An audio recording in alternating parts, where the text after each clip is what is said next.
Pleased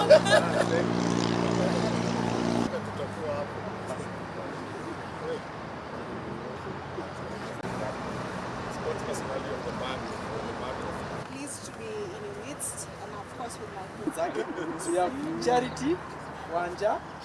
Winning the Player of the Month of November, it really means a lot to me.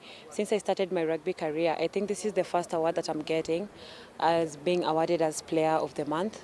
It's an honor to me, and it's a great pleasure to be given the award today. She has come from where she has come from to where she is, and also heading all the way to administration police. It shows that sports enables one to grow and also expand your boundaries, and that's all through hard work and relentlessness that she was able to do all this and power the Lionesses to feature in Africa Cup Pool A.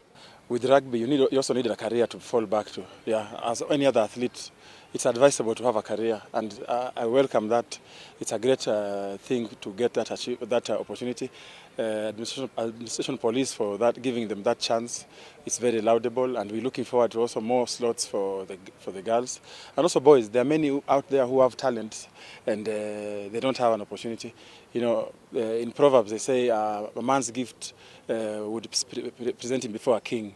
So we'll also open doors for them. So it's a good thing, and we look forward to more of such opportunities.